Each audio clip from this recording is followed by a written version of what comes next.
Alin niya daw po dato niya. Kinakauna man daan. Mas nindot na lang si power daan. Mas nindot ang si power. Wala lagi ka po boiler. Si power.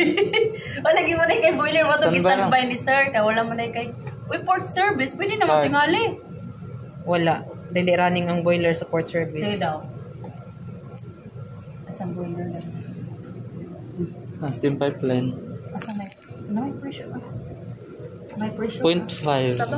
Wait, so, tinetemperature naman. 0.52? Ito? 159 degrees Celsius? May running. Day ko ano yun? 52 MPa. Gamaw ko. Mga mali, 5 Mga na. Ito second na. Hindi mo para manag ka ng Port sakto ang service na lang, pressure. Yan mo start ra nagkuan. Port service ang gigamit. Third service, ang gamit ni sir. Okay, try. Mo alarm bitaw na. Bahala. Start. Okay, let's start. Sige. Mag-manahay. Oh, kasi doon na. Wala ko ang. So,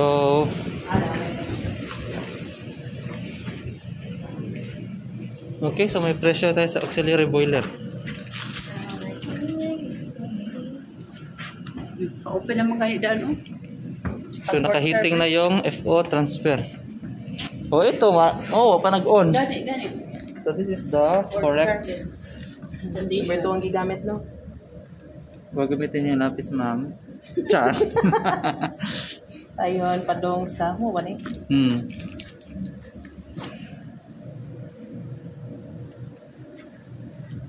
Dayon, start ang bomba.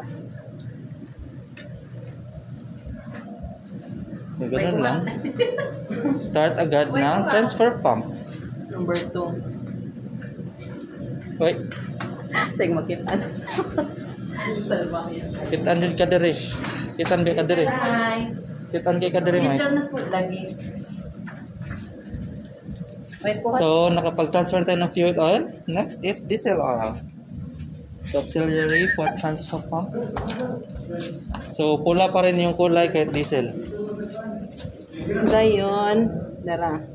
Kare, dene. Start. Then, nasa maning to diesel. Kani. Yan, settling. Dan. Start. Dan. So, start ulit tayo.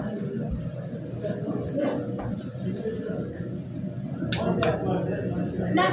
Ano po dan? Wala ito mo? Okay, that's it. So, pag okay na yung ating level ng tangke, so, kailangan natin bantayan yan. Huwag niyong kalimutan. So, pag okay na yung level ng tangke, pwede mo na patayin. O, ikaw na po. Diba na? Normally, yung mga transfer pump yan, so every morning, so manual start, auto stop. Diba? Yung lalo ang heavy fuel oil. Every day, every morning yan. Masarap na, sabi mo? Ginamit namin ng mood, sir. Kaya yung port, sir.